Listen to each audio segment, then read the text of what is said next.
Hop là! Bonjour à tous et bienvenue pour une nouvelle vidéo Marprod. Aujourd'hui, on est sur un test produit et on va tester ensemble l'ultraviolet putty, ultraviolet putty, je ne sais pas comment ça se dit, de chez Green Stuff World. Une fois n'est pas coutume, la marque a lancé un nouveau produit. Alors, est-ce que c'est un nouveau produit qu'ils ont développé ou est-ce qu'ils ont été le chercher ailleurs? Je vous laisserai chercher ça. Mais en tout cas, c'est quelque chose qui est censé pouvoir aider à combler tout ce qui est micro-fissures, peut-être un petit peu les lignes de moulage, ce genre de trucs, sur la préparation de vos figurines avant la peinture. Et c'est une sorte de pâte qui va être chargée en résine ultraviolet, la même résine, exactement la même que celle que vous mettez dans vos imprimantes 3D résine, sauf que là, ça va être une sorte de mastic. Et en fait, j'imagine, enfin en tout cas, c'est ce qui est expliqué au dos du produit. Vous le mettez dans la fissure et puis ensuite vous passez votre lampe, dessus pour, combler et voilà, c'est censé, aider, à la préparation, de la figurine. Bien sûr, avant ça, on pensera à d'autres systèmes pour, combler, les fissures, hein. Je vous le donne en mille. En premier, moi quand je comble de la fissure, j'utilise, des pâtes de sculpture type résine verte ou, millipute ou autre. Après vous avez quoi? Vous avez la Green Stuff Liquide qui peut quand même aider à faire, certaines surfaces, que ça soit pour lisser une surface ou alors combler des toutes petites fissures et lignes de moulage si on y va tranquillement et en plusieurs étapes. Et puis après, je vous avais testé également sur la chaîne le Monsieur Surfaceur 500 qui là est, celui-là en tout cas a un grain qui est assez liquide. Du coup, il va pas permettre de combler complètement une fissure, mais il va pouvoir permettre de surfacer également une surface, auquel cas. Donc, est-ce que ça va fonctionner? On va voir ensemble. Je n'ai pas encore ouvert le paquet, donc je découvre avec vous la chose. Donc, on est sur, voilà, instruction. Alors, c'est pas traduit en français, hein, c'est anglais ou espagnol. Ultraviolet Putty. Les instructions, donc, nettoyer bien la surface de toute poussière ou saleté, appliquer la pâte UV avec une spatule ou un pinceau. C'est pour ça que je ne savais pas avec quoi ça pouvait s'appliquer. Enfin, je ne connais pas la texture de la pâte, donc j'ai préparé une spatule et un pinceau. Retirer l'excédent de produit, donc c'est-à-dire lisser un petit peu au-dessus éventuellement avec de l'alcool apparemment. Ça, j'ai pas préparé, mais on va essayer déjà sans, et puis si j'ai besoin, j'irai en chercher. Donc j'imagine que c'est de l'alcool IPA, hein, puisqu'on est sur de la résine, ce qui est sensiblement la même que celle que les imprimantes 3D. Hem Faites agir le produit avec, la lumière à UV sur une distance de 1 cm pendant 15 secondes et puis vous pouvez maintenant, poncer, percer et la peindre. Donc ça, on va voir, là sur les petites, alors je ne sais pas si je peux vous faire un zoom, voilà, sur les petites, icônes qui sont là, quand on voit la main à côté, la fissure qui est comblée, elle est de la taille d'un doigt. Alors j'imagine que c'est pour l'explication, hein, bien sûr que ça a été un peu grossi. Par contre, est-ce que ça va pas être un petit peu mensonger dans le sens où est-ce qu'on peut vraiment combler une fissure de la taille d'un doigt? À mon avis, non. Parce que bien sûr, quand vous allez curer, la résine avec, votre résine UV, moi j'ai déjà essayé avec des résines normales. Le problème, c'est que, les UV vont agir en surface. C'est pour ça que quand vous faites une impression 3D, les couches sont, vraiment toutes petites, de l'ordre du micron. Mais si vous mettez un gros pâté, par exemple pour faire, combler un socle et faire de l'eau, forcément en dessous ça sera pas, figé, donc ça va rester liquide. Donc ça, à mon avis, on va voir ce que ça donne. Alors, j'ouvre le paquet et je vais vous faire le petit test classique de. Alors, on est sur le même type de petits pots. Moi, j'aime bien ces petits pots-là. Celui-là, je ne sais pas si je pourrais le réutiliser quand il sera fini. Parce que j'avais réutilisé ce type de pots-là, qui sont des pots, en gros, en fer blanc, qui sont plutôt pas mal. Moi, j'aime bien. Et là, on est sur le même truc. Alors, est-ce qu'il y a alors attention, il y a marqué, donc pareil, hein, quand je vais l'ouvrir, juste faire le test, puis après pour l'utilisation, je vais mettre des gants, bien sûr, parce que comme c'est sur de la résine UV, ça cause évidemment des irritations sur la peau, ça peut causer de sérieux dommages aux yeux, et cetera, et cetera, et à ne pas jeter, n'importe où parce que forcément, c'est pas très bon pour, la nature. Je vous ai préparé différents supports qu'on va voir ensemble.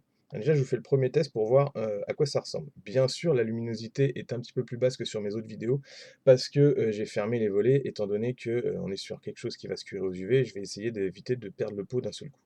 Donc on se trouve sur quelque chose, voilà, on sent que ça a été mis un peu à la main, à la spatule, hein. Le truc est posé comme ça. Il y en a pas jusqu'à ras-bord, donc c'est un peu comme si vous achetiez un baume en pharmacie, il y a toujours un petit creux, quoi, on va dire, c'est posé un petit peu à l'arrache. Je vais juste tester pour voir ce que ça sent, hein, et après, voilà, donc faudrait pas le faire, mais je vous le fais pour vous. Alors ça, ouais, ça pue la résine, voilà, ça pue la résine, industrielle, classique et au niveau de la texture, juste visuellement comme ça, on dirait, un peu de la vaseline ou ce genre de comment? De texture de pommade. Je referme, je mets des gants et puis je vous présente, les petits supports. Alors bien sûr, la sécurité est importante, hein, parce que quand on touche des résines comme ça, si jamais ensuite vous en avez un peu sur la peau et que vous allez, au soleil et bah, immédiatement, la pâte ou la résine, quand vous faites de l'impression 3D, va réagir et va vous brûler la peau. Donc c'est très, très important de se protéger les mains. Pour ceux qui sont sensibles aux odeurs, parce que c'est quand même des produits industriels, il faudrait mettre un masque et travailler dans des endroits, aérés. Donc voilà, j'ai mes gants. Je vous ai préparé différents supports. Ici, j'ai un support qui va carrément pouvoir se couper pour voir si on peut recoller quelque chose, avec la résine. Heu, à mon avis, c'est fait pour combler, donc peut-être que ça va pas marcher. Ici, j'ai fait une petite faille, alors j'ai passé juste mon cutter et puis ensuite je l'ai passé, sur le dos pour faire comme si c'était une ligne de moulage un peu appuyée, on va dire, donc une sorte de fissure, hein. Là, j'ai fait carrément une grosse fente, avec une coupe à 45°, donc le cutter incliné comme ça, tac, tac et puis j'ai enlevé une petite partie et une encore plus grosse pour faire un petit peu comme l'exemple, au dos du produit, savoir si on peut combler ce type d'espace qui est quand même assez creux. Et puis après, je vous ai fait un petit trou à la perceuse à main ici, un petit trou avec la Dremel, et une fraise là, et puis un trou au cutter comme ça là, donc beaucoup plus gros, hein. Alors, est-ce que je vais pouvoir vous montrer ça à l'écran? Mais en gros, voilà, ça va être des trous beaucoup plus importants comme ça, pour voir ce que ça va pouvoir faire au niveau, de la pâte. Et après, j'ai pensé à autre chose, je me suis dit: «Mais attends, si on comble des trous avec, est-ce qu'on peut mouler des choses?» Donc j'ai récupéré, j'ai toujours une petite, on va dire, banque de données, banque de pièces sur ce que j'ai fait en création et en commande. Donc là, par exemple, c'était, avec pour ceux qui connaissent pas, ça c'est de l'instant mold. Ça permet donc c'est une espèce de pâte dont j'ai fait la revue, je vous la remets là tout de suite. Je vais pas m'attarder dessus. Et du coup, ça c'était la hache qui est présent sur les anciens, Titan, Forge World de l'ancienne version, hein, les vieux. Est-ce que je peux mettre de la résine dedans et recréer une pièce directement? Bah, c'est ce qu'on va voir ensemble. En plus, comme la pâte de moulage est un peu transparente, peut-être que je pourrais curer par le dessous aussi, pour voir comment ça peut marcher. Et après, je me suis dit carrément, bah, est-ce qu'on peut sculpter avec? Est-ce qu'on peut, combler une structure avec? Donc, j'avais une structure libre qui me servira plus à rien, c'était en voilà, j'en ai plein des comme ça.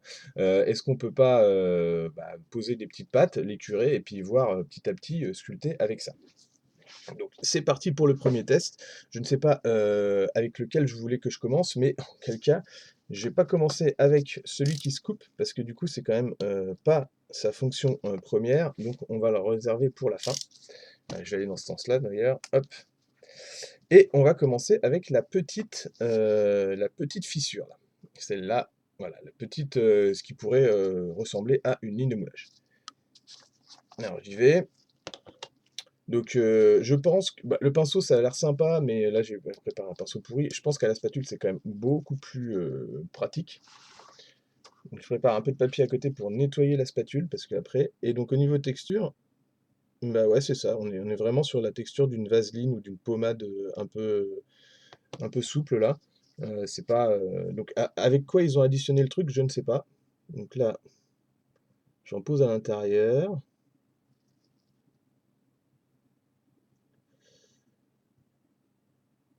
L'idée, c'est vraiment d'intégrer la pâte à l'intérieur. Je vais peut-être pas faire toute la ligne, comme ça, on va avoir une différence entre, la fissure et ce qui a été comblé. Je vais même en mettre un peu plus ici pour voir si ça peut se poncer facilement comme ils le disent sur la notice et puis après je lisse de ce côté-là.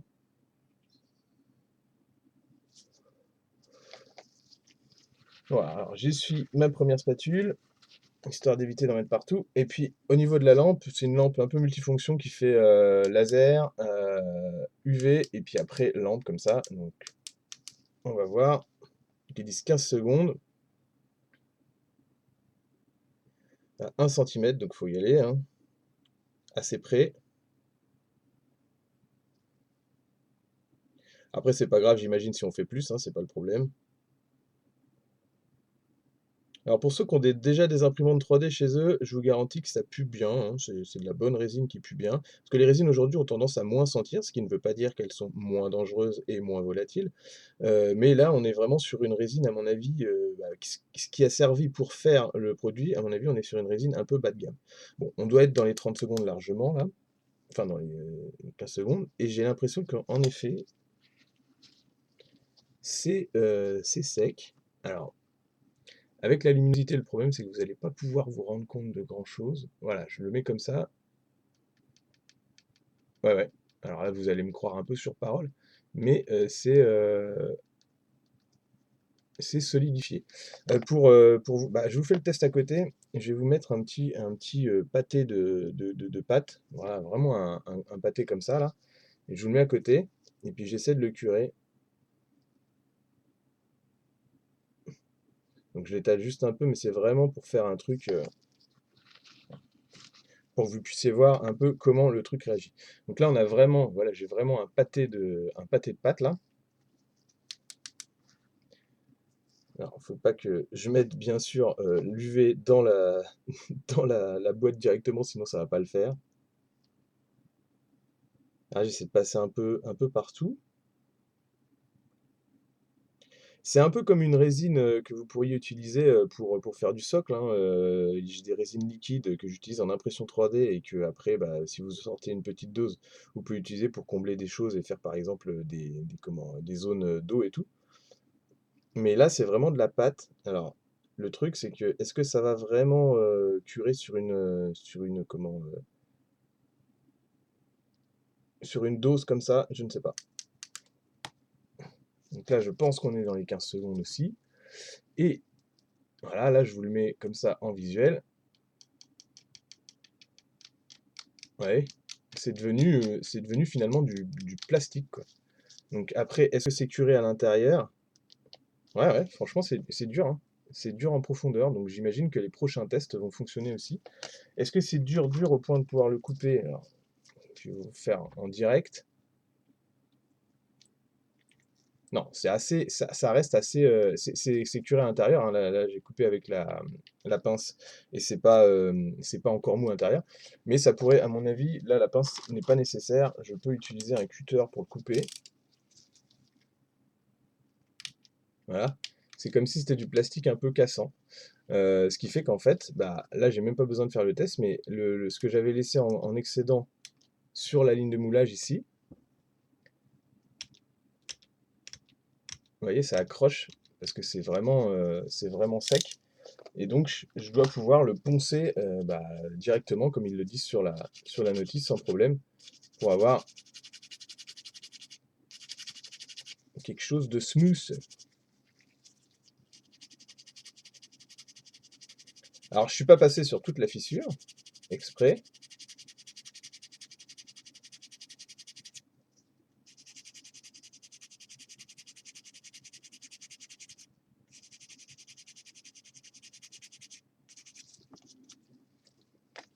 Et donc là, vous pouvez voir, je pense, ici, si je vous mets comme ça, voilà. En haut, c'est complètement comblé en fait. Donc ça, le produit fonctionne plutôt pas mal. On va essayer sur cette fissure-là, mais vu la dose que j'ai mis à côté, bah, je pense que ça va fonctionner aussi. Vous voyez, là, je mets vraiment la grosse dose ici, là.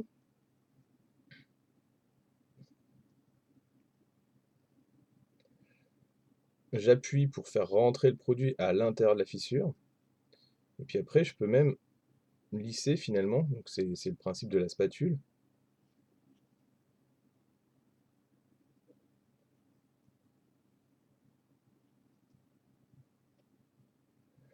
Pour vraiment combler tout ça. Alors, autant, comme ça se ponce bien, on peut se permettre d'être un petit peu trash pour pouvoir de toute façon égaliser après avec une lime.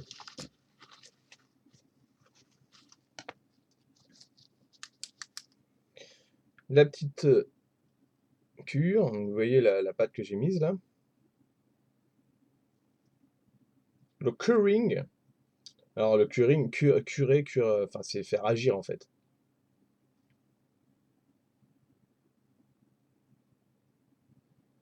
Donc 15 secondes, c'est assez rapide, hein, donc je pense que je suis même un petit peu au-dessus quand je fais, le truc, mais c'est pour le test. Alors hop, normalement ça devrait être bon. Donc vous voyez là, alors je me mets un petit peu hors lumière pour que vous puissiez voir, puis je ferai un zoom. Ouais, là je suis sur la fissure. Je suis sur la fissure, donc ça fonctionne. Et vous voyez là, c'est carrément des morceaux de cette pâte que je peux retirer au cutter. Donc, test numéro 2 réussi. Test numéro 3, bon, bah, ça va le faire aussi, hein, je pense, parce que en fait, on est sur des zones qui peuvent carrément se curer.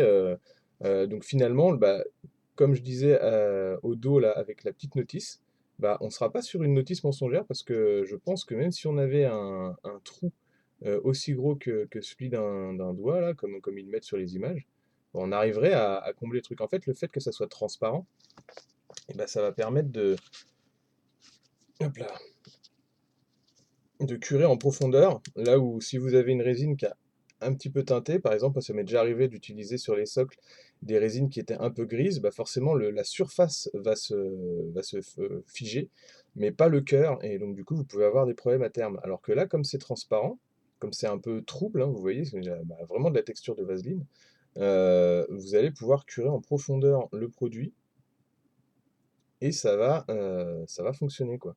Donc là, je suis sur la plus grosse faille, c'est-à-dire celle que j'ai faite le plus large, hein. On est sur un bon 5 millimètres de large et un bon 2-3 millimètres de profondeur. Et ma foi, je pense que ça a fonctionné aussi. Alors, ouais, si je cache un petit peu là, ah non, je vais cacher comme ça va être mieux. Voilà, vous voyez la profondeur qui a été comblée et la pâte est ici. Et on est sur quelque chose qui, ça y est figé. Donc, ouais, non, c'est plutôt concluant, hein. Franchement, plutôt concluant. Bon, bah, j'ai pas trop la peine de faire, enfin, c'est pas la peine que je fasse trop les trous là, parce que vous imaginez bien que si ça a marché sur les feuilles, bah, ça marche, enfin sur les failles, ça marchera aussi sur les trous. C'est très, voilà. Après, c'est juste au niveau application, qu'est-ce qui est le mieux à faire? Je pense vraiment que ça soit la spatule qui soit le plus correct, hein, plus que le pinceau, pour le coup. Et on peut se permettre de lisser vraiment comme ça, là.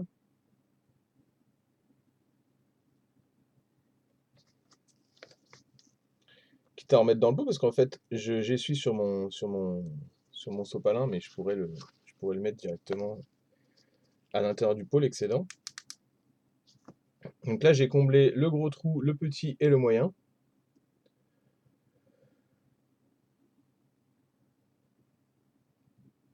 Alors, je compte pas les secondes, mais à mon avis, je suis toujours un petit peu au-dessus.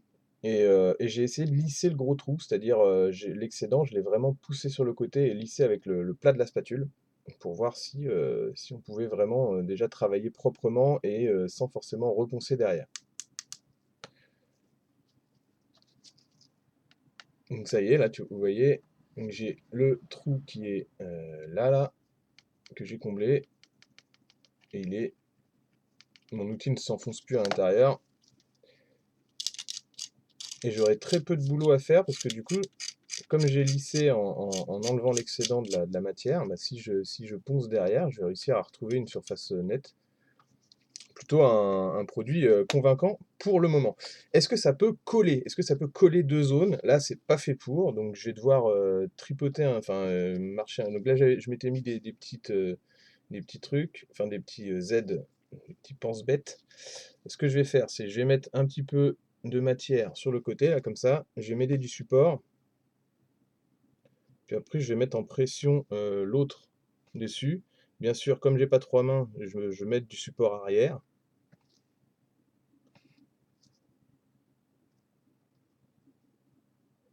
Je vais venir mettre en pression le petit morceau.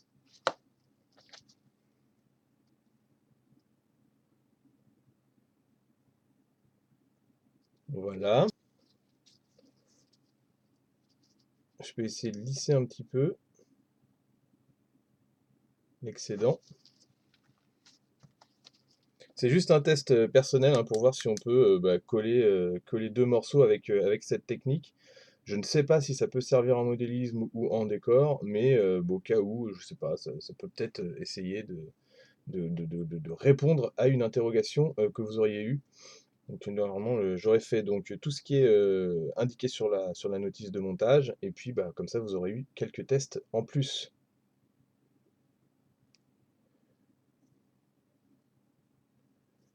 Donc, hop là, donc là c'est fait, je pense. Le trou. Et ben voilà, bah, ma foi, c'est. Alors, est-ce que ça tient bien? C'est pas curé de l'autre côté, forcément. C'était contre le volume. Et ça m'a pas l'air extrêmement solide, mais je pense que ça marche quand même. Bah, vous voyez de vous-même, hein, de toute façon, jusqu'où la pièce est collée. Mais par contre, je sens qu'elle bouge encore un peu plus que si elle avait été collée avec de l'acéano. Et voilà, vous voyez, je l'ai décollée à l'instant, là. Donc elle n'a pas un pouvoir collant, elle a un pouvoir de comblage. Mais vous voyez quand même, voilà. Ça peut, je pense que ça peut servir à quelques trucs. C'était pas fait pour ça, donc voilà, c'est on va dire le premier échec, mais les quatre premiers c'était bon. 1, 2, 3, 4, 5. Sixième test avec le moulage dans une pièce qui avait été déjà imprimée. Alors là, je vais y aller je vais y aller franco, hein, à la spatule, histoire d'intégrer bien mon truc. Alors j'ai utilisé une des pièces qui est, bon, c'est pas très grave si je la perds, dans le sens où bon, je vais pas avoir beaucoup de titan armor cast à travailler dans l'avenir, parce que c'est des pièces qui sont très très rares. J'étais déjà content de travailler sur un. Et j'avais donc gardé en moulage une des gravures qu'il avait sur la carlingue, mais je ne pense pas recroiser de sitôt un kit comme ça. Je fais la hampe, je vais vraiment essayer de faire tout le moulage, et puis après on va le démouler ensemble. Parce que je vous avoue que si vous avez pas enfin, si vous avez à faire une pièce rapide, juste rapidement là, enfin avec ça, et que vous économisez le mélange de résine que normalement vous auriez dû faire, c'est-à-dire mélanger votre résine verte, l'appliquer à l'intérieur, attendre le séchage, en fait, ça fait gagner un temps fou là, au niveau reproduction. Alors je pense pas qu'on puisse faire des pièces très précises du genre une tête de Space Marine ou même une arme très détaillée, mais sur un gros décor, faire ce genre de pièces, ou sur un titan pour le coup. Voilà, j'essaie de lisser bien. Je pense que ça peut valoir le test. Donc là, j'ai comblé le max avec la ultraviolet putty. Et c'est parti pour le curing UV. En espérant que ma lampe va pas merder, parce que j'ai l'impression qu'elle faiblit. Donc là, je vais bien attendre, parce que bon, l'idée c'est quand même d'essayer de voir si ça peut marcher. Donc on va dépasser les 15 secondes d'exposition.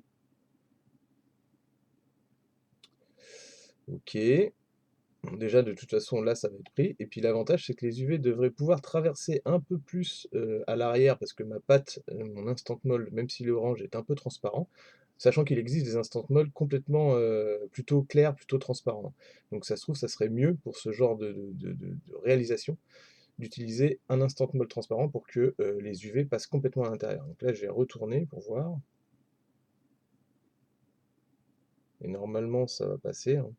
Les UV traversent les surfaces tant qu'elles n'ont pas été enfin, protégées des UV. Un dernier coup sur le devant et on essaie de démouler.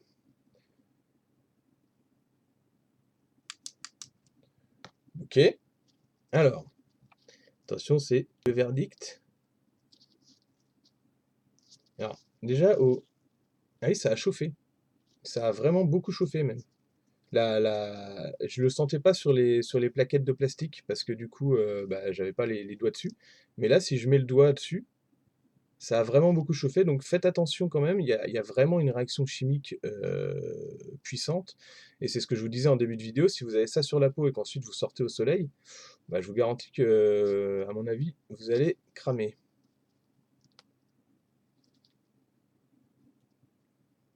Et bah, le test va être concluant là, si j'arrive à démouler toute cette petite hache. Alors après, est-ce que la réaction va pas, merder au bout d'un moment dans le moule? Mais en tout cas, voilà, il suffirait de lébarder, mais j'ai ma hache de mouler directement avec la résine UV. Si jamais on a peur, que ça soit pas figé, ben, on peut en repasser comme ça, mais bon, elle se serait pas démoulée aussi bien si ça avait pas été, figé en profondeur. Donc vous voyez qu'au final, le produit réagit bien, même avec beaucoup d'épaisseur. Et là, bon, alors si je le tords, ça va le casser, hein, c'est quand même moins solide que du plastique ou de la résine de figurine, je parle. Mais franchement, voilà, ça pourrait permettre de mouler des petites pièces, je pense, avec peu de détails.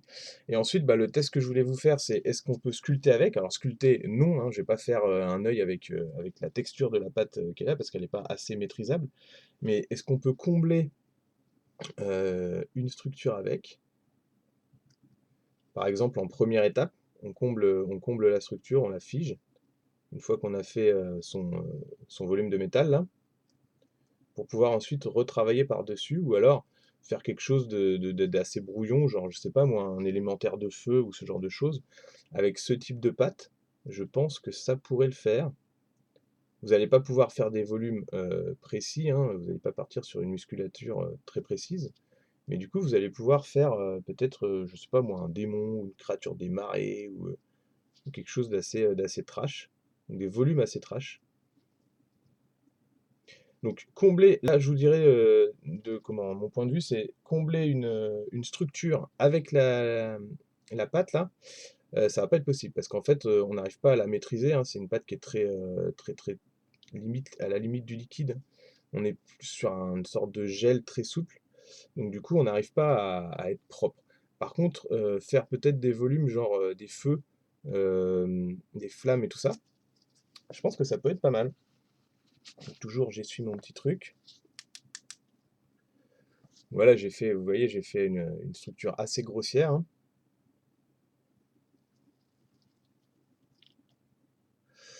Et je cure de tous les côtés,